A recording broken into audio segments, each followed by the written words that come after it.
The purpose of exterior inspections is to check the general condition of the airplane. Items to be considered include security of access panels, loose or missing rivets, fluid leakage, fluid levels, pneumatic pressures, or any condition that would affect safety of flight or airplane integrity. The pilot should have a fuel sampling bottle, a rag, and a flashlight to perform this inspection. Check to be sure the static ports are free from obstructions and still warm from the electrical power applied earlier. If the static ports have cooled, use the back of the hand to detect warmth. Check the baggage door and ensure it is secured and locked.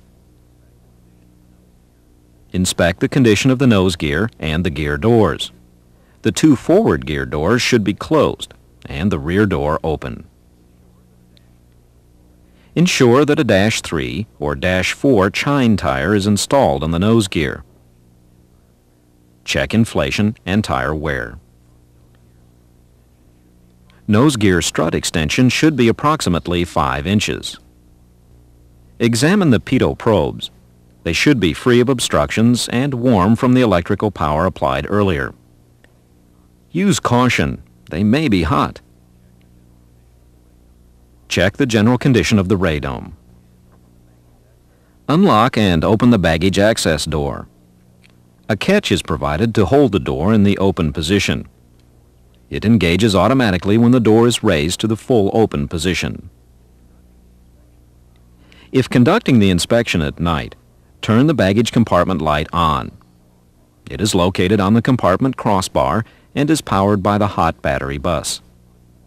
This switch is an opaque white rocker switch and is lighted for ease in locating at night. The light in the switch will be off when the baggage compartment light is on. Check the hydraulic brake reservoir gauge.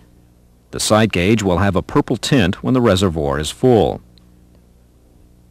If the tint is visible in both the upper and lower gauges, the reservoir is full. If the tint is visible in the lower gauge only, then refill it when practical.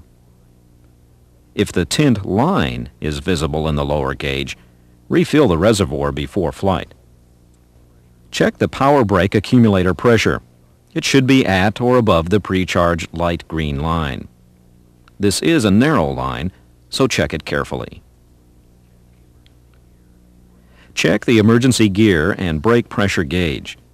Pressure should indicate in the green arc 1,800 to 2,050 pounds per square inch. Visually confirm that fluid is present in the windshield alcohol sight gauge. The ball should be at the top of the gauge. If servicing is required, check the operating manual for the proper type of alcohol. When finished, turn the baggage compartment light off. Micro switches located in each door frame will interrupt electrical power to the light when both baggage compartment doors are closed. Close and then check the baggage door. The door should be key locked for security. Ensure the green oxygen blowout disc is in place. The overpressure protection system will actuate only under the most adverse circumstances. Therefore, if this disc is ruptured, determine the cause of overpressure before flight and service the bottle if appropriate. Check the 4 overboard vent lines to be sure they are clear of obstructions. Check the right side of the nose gear tire for wear. There should be no cord showing. Be sure the right static ports are free from obstructions and still warm from electrical power applied earlier. The angle of attack probe should be clear and free from obstructions. It should also be warm to the touch. Check for freedom of movement by gently rotating it to the stops. Check to be sure the angle of attack anti-ice drain is clear. The emergency exit should be flush with the fuselage of the aircraft and the exit handle secure. The right engine fan duct and fan should be free from obstructions. Look for bent blades, nicks, and foreign objects. If the fan is windmilling, install a nozzle cover or place your hand on the bullet nose to stop rotation. If damage is observed, notify maintenance. Check to be sure the generator air entry scoop is free of obstructions. Check that the tail cone pressurization intake is unobstructed. Check the general condition of the heated inboard wing section. In particular, look for missing screws. Drain all 4 fuel quick drains with a fuel sample bottle to dispose of any water, dirt, or foreign matter in the system. Push straight up on the drains when taking fuel samples. The drain may lock open if turned. Move to the right main gear area. Check the tire for wear and inflation. Use a tire pressure gauge to check pressure if inflation is suspect.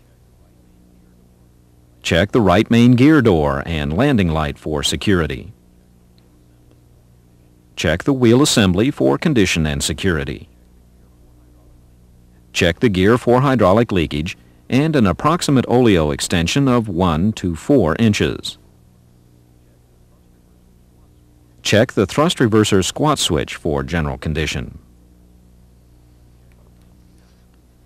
Check the wing de-ice boot for cracks, tears, weathering, delamination, and general condition. Check the security of the stall warning strip. Unlock and open the fuel cap. Visually check the fuel quantity by looking into the fuel tank. Then secure the fuel filler cap and ensure the locking latch is directed aft. If the fuel filler cap is left off, fuel may vent overboard after takeoff and the cap will damage the wing. Check to ensure the fuel tank vent is unobstructed. Some fuel may vent overboard, especially with full tanks on a warm day. If the vent is blocked, negative pressure may build up in the wing, causing the tank to collapse. Check the green navigation and white strobe lights for proper condition. Confirm there are 4 static wicks installed in good condition. There should be 2 static wicks on the trailing edge of the aileron, 1 on the outboard trailing edge of the wing, and 1 on the wing tip. If a static wick is missing, it should be replaced before flight to ensure proper control surface balance and static-free radio reception. Check the general condition of the aileron, flap, and upper speed brake. Check the aileron for freedom of movement. Check each of the 3 hinge points for wear and tear. Ensure each point is equipped with a bolt, nut, and cotter pin. Check the general condition of the top and then the bottom surface of the wing and lower speed brake. Check the back side of the right main gear and gear door for condition. Check the anti-skid wiring harness for condition. Open the engine oil filler access door, which is secured by spring-loaded fasteners, and check the oil level. The engine oil level should be checked within 10 minutes after shutdown. If this check was not performed, start the engine and operate it for 5 minutes, and then perform the check. The oil level should be at or above the refill mark. There are a variety of different oils approved for use. A placard on the inside of the engine access door indicates the correct type. Do not mix brands of oil. Ensure the oil filler cap and access door are closed and secure. Check the T2 sensor and drain lines to ensure they are clean, unobstructed, and undamaged. Check to be sure the engine cowling drains are unobstructed. Ensure the engine exhaust area and bypass ducts are unobstructed and undamaged. The area should be checked for fuel leakage, damage to turbine blades, cracks, and general security. Check the general condition of the thrust reversers. They should be locked in the stowed position. Check for cracks, damage, and security. Check for the presence of the thrust reverser lockout tool. If installed, a red flag should be visible. Check to ensure the pre-cooler overboard exhaust port is clear and unobstructed. The pre-cooler cools bleed air going to the air cycle machine. Check to be sure the generator cooling air exhaust port is unobstructed and undamaged.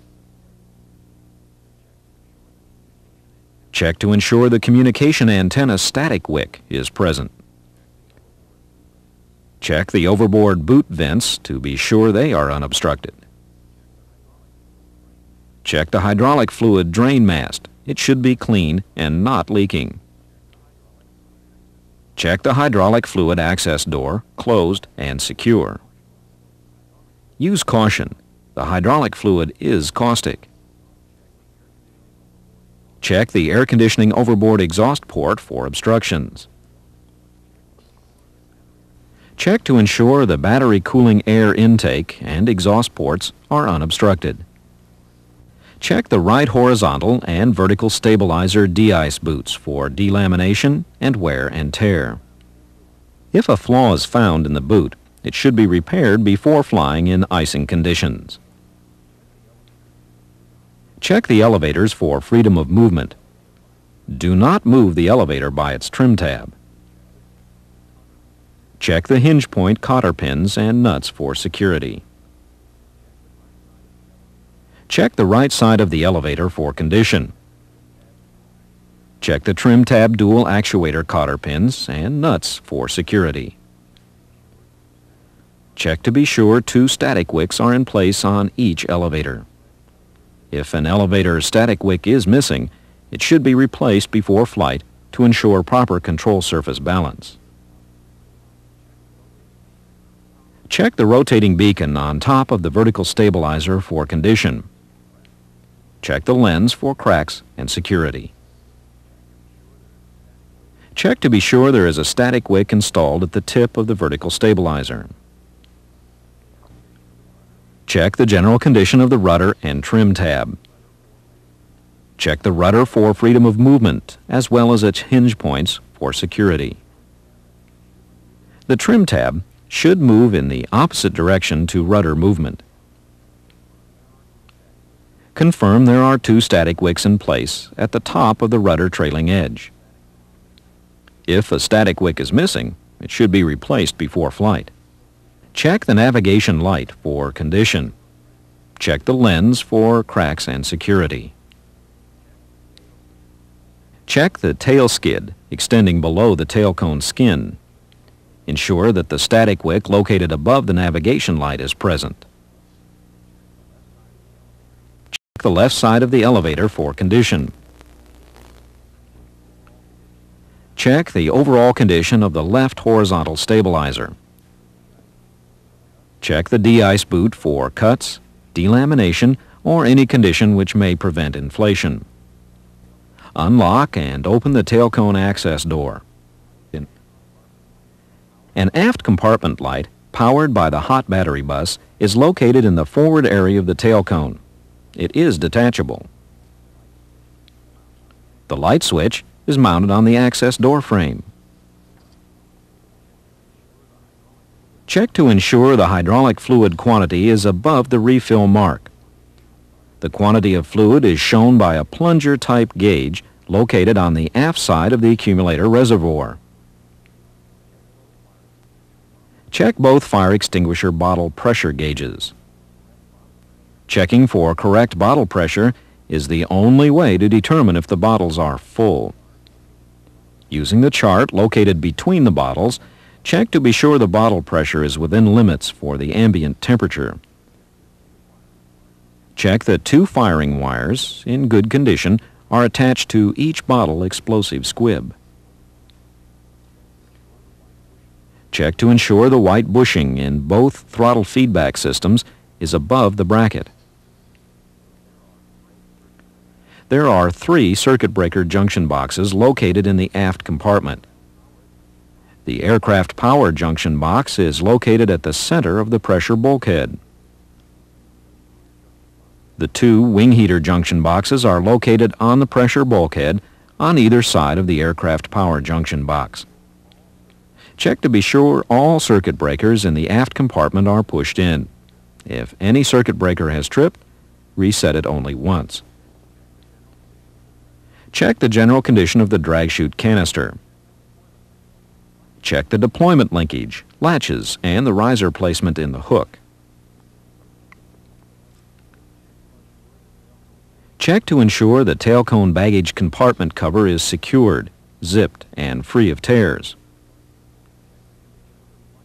Check the condition of the flight control cables for fraying, binding, or cuts. Turn the aft compartment light off. Then secure and key lock the tail cone baggage door. Closing the aft compartment door should turn the light off. A micro switch in the door frame interrupts electrical power regardless of switch position.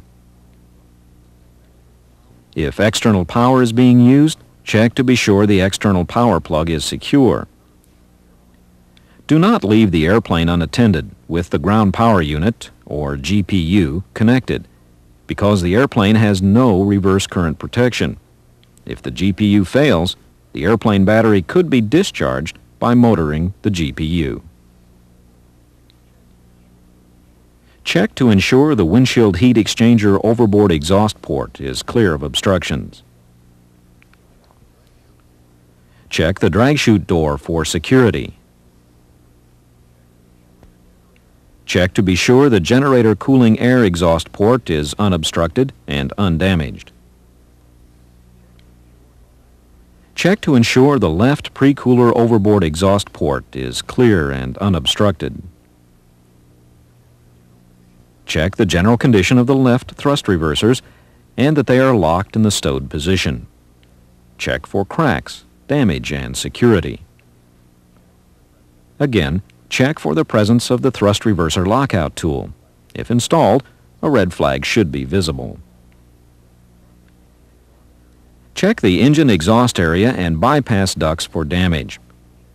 The area should also be checked for fuel leakage, damage to turbine blades, cracks, and general security. Check to be sure the engine cowling drains are unobstructed. Check to ensure the T2 sensor and drain lines are clean, unobstructed, and undamaged. Open the engine oil filler access door and check the oil level as you did for the right engine. Ensure the oil filler cap and access door are secure. Check the back side of the left main gear and gear door for general condition. Check the anti-skid wiring harness for condition. Check the general condition of the top and then the bottom surface of the left wing and lower speed brake. Check this aileron for freedom of movement as you did before. Do not move the aileron by the trim tab. Check each of the 3 aileron hinge points for wear and tear, and ensure each point is equipped with a bolt, nut, and cotter pin. Check the aileron trim tab for security. Check the general condition of the aileron, flap, and upper speed brake. Check that 4 static wicks are installed and are in good condition. Check the red navigation and white strobe light for condition. Check to be sure the fuel tank vent is unobstructed. Again, some fuel may be venting overboard, especially with full tanks on a warm day. Unlock and open the fuel cap. Visually inspect the fuel quantity. Secure the fuel filler cap. Ensure the locking latch is directed aft. Check the left wing de-ice boots for cracks and tears, weathering, delamination, and general condition. Check the security of the stall warning strip. Check the left main gear area. Check the tire for wear and inflation. Check the left main gear door and landing light for security. Check the wheel assembly for condition and security. Check the gear for hydraulic leakage and an approximate oleo extension of 1 to 4 inches if the airplane is fully fueled. Check the landing gear squat switch for condition. Drain all 4 fuel quick drains with a fuel sampling bottle to dispose of any water, dirt, or foreign matter in the system. Check the general condition of the heated inboard wing section. In particular, look for missing screws. Check to be sure the generator air entry scoop is clear of obstructions. Check the left engine fan duct and fan for obstructions. Look for bent blades, nicks, and foreign objects. Again, if the fan is windmilling, install an engine cover to stop the rotation. If damage is observed, check with maintenance. Check the tail cone pressurization intake for obstructions. Check the dorsal fin air inlet for obstructions. Check the condition of the wing inspection light. This light, which illuminates the forward portion of the left wing, is useful for detecting ice buildup and for deplaning passengers at night. This concludes the exterior inspection.